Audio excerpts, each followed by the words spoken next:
Oral questions by members. Member Richmond Queensborough.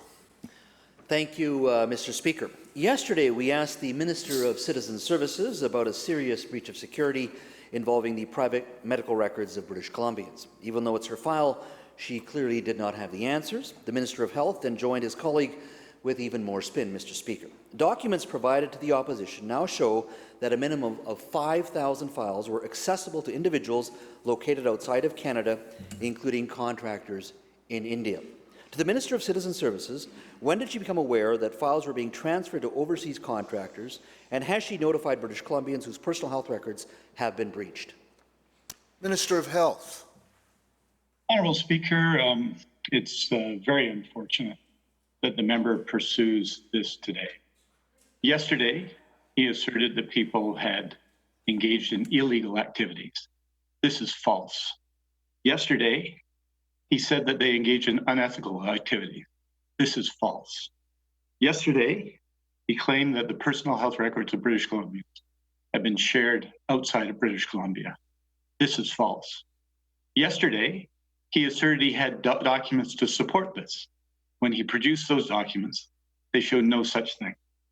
Now, Honourable Speaker, I know that many people would say the statements of the Honourable Member were so wildly inaccurate that no one would take them seriously and that one shouldn't pursue these matters. But really, Honourable Speaker, when you make these statements, when you don't understand the issues, when you make very serious allegations based on those misunderstandings, really all that's owed here is an apology from the Honourable Member. Member Richmond Queensborough on a supplemental. Thank you, Mr. Speaker. You know, the Minister of Citizen Services had 24 hours to educate herself on this file, and still to this day, she has not gotten up to answer. Number one, there will be no apologies, Mr. Speaker. We have copies of emails that prove NTT workers operating out of New Delhi have had direct access to private medical information of British Columbians. This breach could have serious implications for British Columbians, and it needs to be investigated. Once again, question the Minister of Citizen Services.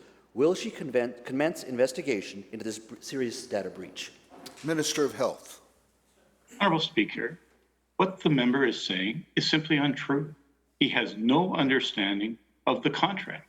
I offered yesterday a briefing, which of course he didn't take me up on. His statements are false, and they're serious allegations. He's accused the Provincial Health Services Authority, NTT Canada, the Ministry of Health, and presumably myself and others, of illegal and unethical activity. That's what he did on the record. If he was asking questions about the contract, which is a completely legitimate thing to do, that would be another thing. But Honourable Speaker, that's what he did. And he has no evidence. And so, Honourable Speaker, that he persists in this is a demonstration, I think, and an embarrassment to every member on the opposition side.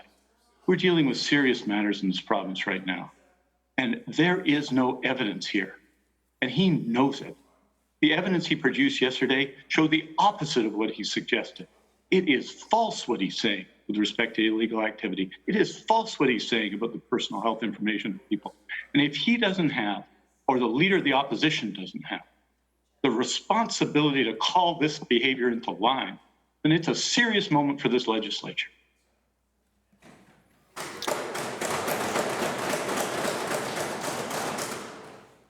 Member for Richmond Queensborough on a second supplemental. Thank you, Mr. Speaker. Here's the quote from Rahul from India. Quote, "My shift time is over here in India. Could you please reassign this to some resource in Canadian time zone to take care of this?" End quote. Now, when you looked at LinkedIn, there is a Rahul Arora, whose title is ServiceNow Architect for NTT Data India Enterprises in New Delhi, India. Now, yesterday, the minister continues to maintain that foreign workers were used for technical issues, not clinical work. What he doesn't mention is that once a technical service desk takes control of a healthcare worker's computer, they can see all the information. The system is called Active Directory Access. Active Directory Access helps organize a company's users and computers. IT admin uses Active Directory Access to organize a company's complete hierarchy from which computers belong on which network. In layman's terms, Mr. Speaker, it's a system where all the health authorities share their data and applications, meaning Mr. Arora from NTT India and other workers at NTT USA now have access into our health information system. So question to the Minister of Citizen Services once again. What immediate actions will she be taking to stop foreign workers from accessing BC Health records? Minister of Health.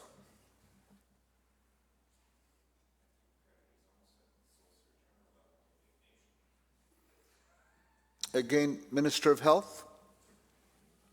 Honorable Speaker, naturally, when a question such as this is asked in the legislature, we asked detailed information of people at PHSA, people at NTT Canada, and they state categorically and without equivocation that the private health information of British Columbians has not been shared. And they actually have specific procedures to ensure that that does not happen. Yesterday, I offered to the member a briefing on said matter so that he could inform himself. A briefing, of course, which he's not interested in, because he's not interested in that. But these allegations, Honorable Speaker, without substantiation are really shameful. I think they're shameful. I take these issues very seriously. I think most members of the House do. The suggestion that the personal health information of British Columbians would be left exposed in this way is a serious allegation to make, but it is not a true allegation. And all of the people involved, PHSA, at NTT Canada, at the Ministry of Health, have given specific and comprehensive assurances of this. Now, if the member is interested in the contract, in spite of his, frankly, irresponsible behavior here, and he speaks of ineptitude, Honorable Speaker. I mean, Honorable Speaker, this is a very low standard indeed that's being set here in this House at a very serious moment for British Columbians, Honorable Speaker. And we'll continue to offer such a briefing. But I think, Honorable Speaker, what's owed to the people involved who take these issues very seriously is an apology from the Honorable Member. He didn't have the goods yesterday, and he doesn't have the goods today. Member Abbotsford West. Mr. Speaker, thanks. That the Minister of Health, on whose watch this breach occurred, would try to minimize or dismiss the issue is not particularly surprising to me or members of the opposition. What is surprising, though, is that the minister whose statutory responsibility for attending to protecting privacy, investigating allegations of breaches of privacy would be sidelined and precluded from addressing the issue is profoundly disappointing and surprising. A few months ago, the Premier sent a letter to the then member for Burnaby Deer Lake, appointing her to the cabinet. And he said, amongst other things, that her job was to ensure that British Columbians' personal information be safeguarded. That was the mandate in the letter. It's also a statutory responsibility of the Minister for Citizen Services. Now, the previous Minister for Citizen Services had difficulty living by the rules she was charged with enforcing, Mr. Speaker. But we have a new Minister of Citizen Services. So I guess my question is to the Premier. Why is it when the opposition brings a serious allegation, and it is a serious allegation, of a breach of privacy, a fundamental breach of privacy protection laws, that the Premier is sidelining the very minister he appointed and is statutorily charged with protecting privacy rights, and instead hiding behind the excuses of the minister on whose watch the breach occurred in the first place? Minister of Health.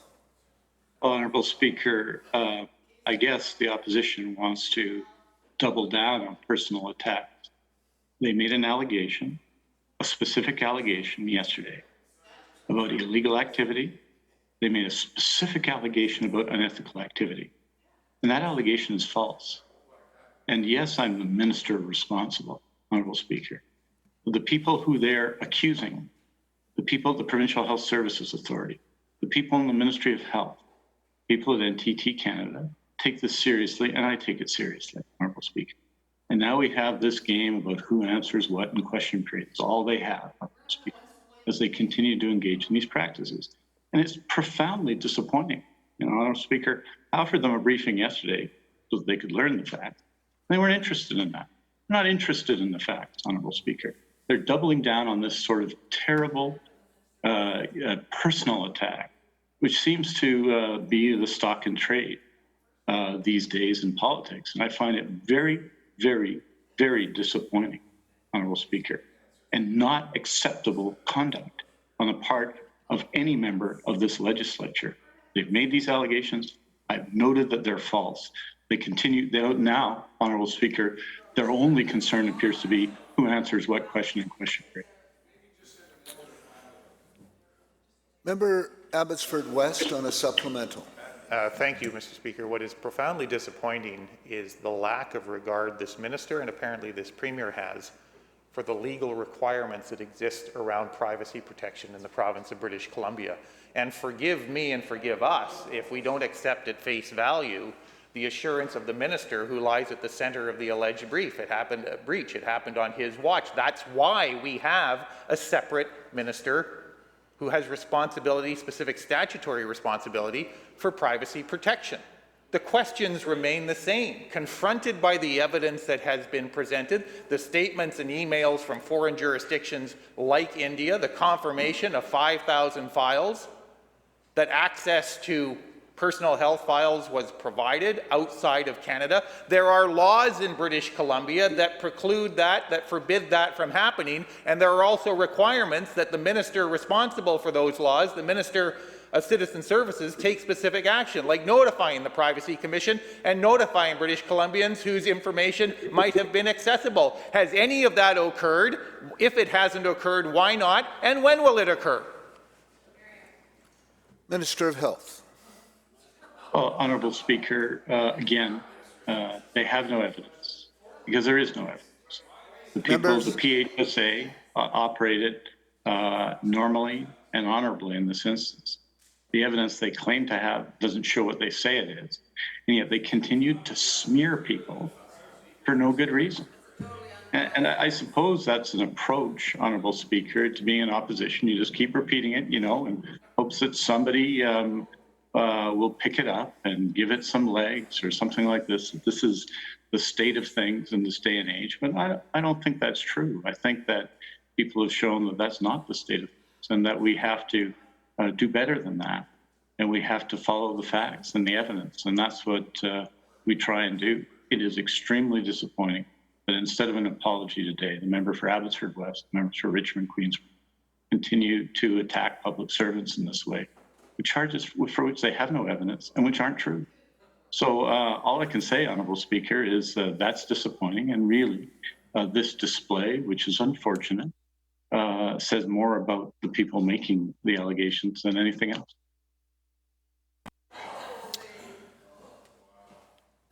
Leader, third party. Yeah, thank you, Mr. Speaker. To nobody's surprise, we've recently found that the Site C Dam is in serious trouble. The overall health of the project has been classified as red, meaning it is facing serious cost overruns and schedule delays. Site C is proving to be an endless money pit, and British Columbians are footing the bill. It started with a $6 billion price tag, rising to $8.8 billion in 2014, and when this government forged ahead in 2017, it was at $10.7 billion.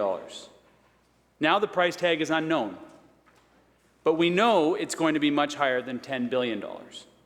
Site C is proving to be a colossal waste of money, and we can't afford to just keep digging when we don't know how deep the hole will go. My question is to the Minister of Energy, Mines and Petroleum Resources. How much is too much? Where is the government going to draw the line on the cost overruns at Site C and reconsider the cost burden they're asking British Columbians to shoulder? Minister, Energy, Mines and Petroleum Resources.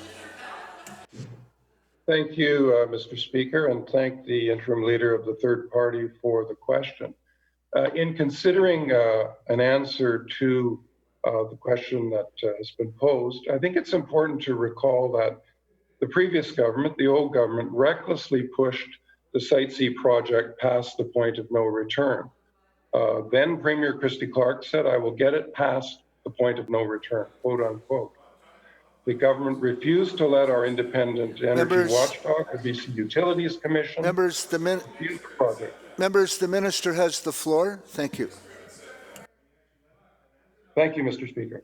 They signed off on a design that included geological risks, and they spent billions of dollars without proper oversight in their efforts to push this project past the point of no return. In 2017, in the summer of 2017, we inherited a project facing significant cost pressures, but we were managing them. We are now facing geological risks in the design that the old government approved. In addition, the global COVID-19 pandemic has created unforeseen challenges to the Site C project. In March, BC Hydro significantly scaled down the project and focused only on essential work and meeting critical milestones. This was done in line with advice from the provincial health officer to ensure the safety of workers and communities. BC Hydro is now in the process of safely scaling up construction activities in line with, again, with advice from public health officials. As detailed in the quarterly progress reports and the annual progress reports, there have been additional financial impacts on the project, such as an amendment to the main civil works contract. The COVID-19 pandemic continues to cause the most uncertainty when it comes to this project. Now, I'll end there. I'm sure the member will have a supplemental. Leader, third party on a supplemental. So the BCUC disagreed with the assertion that the minister just made, that this project was past the point of no return. There was a commitment to send this to the BCUC to review the project, which suggested that it was not past the point of no return, or else why would we send it to the BCUC to review the project? To now state that it was past the point of no return and to put this burden on the shoulders of the previous government to try to absolve the responsibility of this House that currently exists in this place is not acceptable. This project was not past the point of no return because it continues to this day. And we have to recognize the fact that we are just throwing good money after bad on this project. In December 2019, the overall health of the Site C project was red. And that was due to the serious geotechnical instability concerns and contract disputes. However, when releasing the overdue progress reports on the dam, the minister did then what he did today, which was lean in on COVID-19 to explain the cost overruns of the delays. Further unacceptable. Experts have been raising the alarm about the geotechnical instability on this dam for years. According to BC Hydro, the cost of fixing these problems has now become, quote, much higher than initially expected, end quote. So the massive cost escalations cannot be blamed on COVID-19, at least not honestly. The geotechnical issues are still not resolved, and it's possible that the site may never be stable enough to support a dam of this size. My question is again, through you, Honourable Speaker, to the Minister of Energy, Mines and Petroleum Resources. Can he clarify on the record that the cost uncertainties of Site C do not come down to COVID-19 and that the geotechnical instability is a significant factor in cost overruns and project delays that have yet to be resolved? Minister, Energy, Mines and Petroleum Resources. Thank you very much, Mr. Speaker. The member raises legitimate questions about the cost and schedule of the Site C project. And obviously, as the minister responsible, this is a topic I am deeply concerned about. And that's why I asked Peter Milburn, in his role as a special advisor, to work with BC Hydro to help provide fresh eyes and answers to the challenges faced by the Site C project. I think it's important to remember, though, that the Site C project was facing significant cost pressures and risks when we first formed government in 2017. These have worsened in large part, due to the global COVID-19 pandemic. And as a result of the pandemic, the scaling down of the work on the project and the scaling back up, BC Hydro is undertaking a rebaselining analysis of the project. And this involves reviewing the cost and the time required to complete the remaining work for the project. This will help our government understand the true impact COVID has had on the budget. I anticipate being able to provide an update on cost projections later this fall. Member Peace River North. Thank you, Honourable Speaker. When we first asked the Minister of Education if parents could expect clarity on his government's back-to-school plan before August 20th, he said yes. And since then, he's broken that promise to parents, students, and teachers. There are now more questions and concerns than ever before. The Premier's added to this confusion now by saying he's not sure when classes will start. The Minister said August 26th is when parents can expect confirmation if students will return to class the following week. Mr. Speaker, anxiety levels are sky high for families. Will the Minister stop the double talk and feeding the confusion fire for families? Will students be back in class, yes or no, on September 8th? Minister of Education. Thank you, Mr. Speaker, and thank you to the member for the question.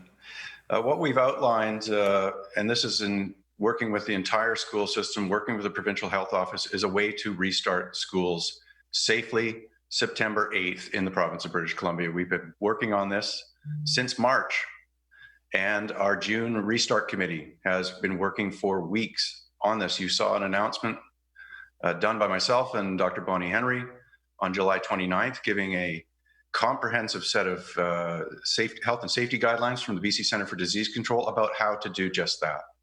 And I have to say, I am so pleased and proud to see school administrators, learning teams, sacrificing their summer back on the job to use those guidelines to develop local plans on how to restart schools safely. They deserve our thanks, not only for the hard work that they're doing, but for the communications and the information that is coming to parents about what things will look like specifically. And that's what parents want. They want local specific information, and I understand that. And they should rest assured that we have the innovative minds of school leadership in every part of the province working on just that now. The member's question, I think, is specifically around what day students will actually return to class. And I have to say that we're looking at a very different September than in previous years. Previously, students would come back into class, usually with their previous year's teachers, wait a few days for school to be organized for the coming school year. We can't do that in a pandemic. That would not be in compliance with the BC CDC guidelines. So what we're doing is working on exactly that issue with the steering committee that we have that is representative of every important partner in the K-12 sector. So you will hear an announcement in the coming days clearly about what September 8th will look like for staff teams, including support staff, principals and vice principals, and the teaching staff coming back into the school and making sure that kids are organized into the classes where they will be with their peers in a unit that is designed to limit student interactions. And that, if that takes some extra time and builds additional confidence and fulfills the guidelines that have been developed by Dr. Bonnie Henry and her team, that's what we're going to do in the province of British Columbia. Member Peace River North on a supplemental. Thank you, Mr. Speaker. And unfortunately, the only thing that we did see on July 29th was the minister kicking the can down the road and laying all the responsibility onto school districts. There was no plan given on August 29th or July 29th. And that is part of the problem. The minister is not accepting any responsibility for this. It's always the committee has to do something to sort it out. It's up to school districts. It's up to parents to make a plan. Parents are under a tremendous amount of anxiety. This morning and just now, the minister said maybe only teachers will be back in the class on September 8th. Again, parents have a tremendous amount of stress that they're dealing with. They are looking for leadership from this minister. They're looking for leadership from this government on what September 8th looks like. Plans have to be made by parents, by families. So will the minister give a clear answer what schools will look like on September 8th? If they're not going to be open, say so. We need that clarity. Minister of Education. Thank you, and thank you to the member for the question. What we have provided at the highest level in this province is strong, effective, science-based leadership every step of the way for every sector of BC society, including schools. The way we've done it has been a collaborative approach, working with every professional and parent organizations and stakeholder in the K-12 education system to do this safely. We're doing it in a very similar manner to what you're seeing in other jurisdictions, including other Canadian provinces and European jurisdictions where the ministry is in close coordination with. And we're doing it safely. We're doing it in a way that will allow a phased reentry of students into school. If we have to use that first week of school to get it right, and districts are saying, look, we need some time with our local administrative teams on the ground. That's a conversation that's happening at the steering committee. I think that's a far more productive forum, quite frankly, and I say this respectfully, than in the legislature during question period, quite frankly. Those meetings are happening on an almost daily basis. That's an active area under discussion. We will communicate what that looks like because we do want to have consistency across the 60 school districts in our province. And look, we've got a lot of experts looking at how we can do this best. And we're hearing and respecting from the teaching profession, from support staff, that they want the schools to be organized and done in a way that is in full compliance with the new BC-CDC guidelines. That's the safe and responsible way to do things. And if we're taking the time to listen to our partners and making adjustments as we go and showing some flexibility, I think that's the responsible way to proceed. Member Parksville-Qualicum. Mr. Speaker, the Minister of Education promised clarity to parents by the end of July, and so far all he has delivered in August is chaos. And to add to that chaos, I have a constituent whose child has always been able to ride the bus to school and to before and after school care. But this year, the school district has informed her that it won't happen as they try to adapt to the guidance from the Ministry of Education in terms of capacity for buses. Mr. Speaker, she relies on the service so that she can go to work while her child gets to school. So to the Minister of Education, her child used to be able to access the bus, but now he can't. Where is the plan for busing? What are parents supposed to do? Minister of Education. Well, I'll have to take part of that question on notice because I don't have the specific details that the member raises, but let me be clear. Transportation is fully funded as it is in any year for school. Buses will look different under a pandemic. School will look different under a pandemic. We have very clear guidelines and changes physically that will happen in buildings. We have health and safety measures that have to be adhered to, that students have to learn, not just professional staff and those who work in our school system, to keep schools as controlled sites in our community. These are valuable institutions for everyone in British Columbia. We want to restore in-class instruction after an almost 6-month absence for most families and students in British Columbia. That's why we flattened the curve in British Columbia. That's why we're doing everything we're doing in terms of our robust public health response across this province. So I will await some more details from the member about specifically what the communication has been from her district to this family. But it is certainly the case that school districts are working with the BC Centre for Disease guidelines on how to adjust school transportation systems to and from schools to get kids to school safely. Member Parksville-Qualicum on a supplemental. Thank you, Mr. Speaker. Parents are already struggling around the challenges around the pandemic, and this minister continues to make the situation worse for parents and families around this province. The school district is simply following the guidelines that were laid out by this ministry. Now he's throwing the school district under the bus, but it falls squarely on his lap. Quote, "The district adapted the bus capacity to meet the restrictions that were put in place," end quote. So simple question to the minister. He knows that there needs to be a plan. Parents are waiting for a plan. We're at the middle of August almost. We're weeks away from the restart. There were expectations from parents that children would be going back to school. Did he not have a thought or a plan in place for busing and how those children would get to school? When is he going to fix the problem so parents don't have to worry about how the children are going to get to school? Minister of Education. Well, as I said in my earlier answer, Mr. Speaker, to this member, If she provides some details about the communication between the school district and this family, I'm happy to look into it. But having been in touch with superintendents and those working on the administrative teams around the province, if this is the case, it's an anomaly. Districts are preparing and have already prepared back in June. Retrofits to their school buses, adding barriers.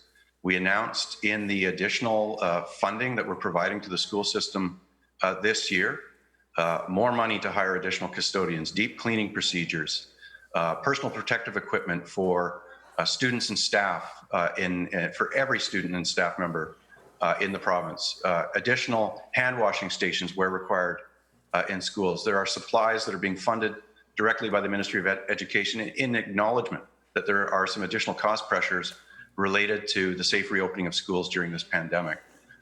The funding for transportation in British Columbia has gone up steadily since we formed government. Districts are planning, for the most part, and I'm again happy to look into this particular question, a resumption of safe transportation practices when we get back to school in September. So that is what we're hearing in terms of reports from around the province. Transportation obviously is critical for many families and students. It's going to be done differently. That is correct. It's going to be done according to the new health and safety protocols that we developed. And that's essential to maintain that service to get students to and from school. Members, I'm going to allow one more question, Fraser Nicola. Like, we are so lopsided here on the questions and answers. It's nobody's fault. It's just a function, as we all know, of our new COVID situation and participating virtually. But I will allow one question, no supplemental. Fraser Nicola. Thank you, Mr. Speaker. More questions than answers. No certainty for families to plan. You've made it worse, not better. So, for parents who are trying to plan childcare, who are looking for daycare and after-school care, the Minister of Childcare has no plan. She's studying it. To the Minister of Childcare, why is there no plan to help parents? Minister of State for Childcare. Thank you, Honourable Speaker, and thank you to the member for the question. We have been providing actions responding to this crisis during this pandemic since day one. We have provided temporary emergency funding, and we have already invested over $250 million to make sure providers can continue to operate and providers who are closed can continue to come back in services. And we've seen that happening during the past few months, and especially the past few weeks, as we are seeing more childcare providers coming back to opening up their spaces, and more parents are also returning to work because they are able to get the childcare services they need. And as we're looking towards September, we'll continue to work with public health to make sure there's health and safety standards to ensure that childcare can continue to operate at the same time. Working with the sector, working with providers, and working with early childhood educators, and also our local childcare resource referral centers who have been providing matching services for parents to be able to get the childcare services they need. Thank you. The bell ends question period.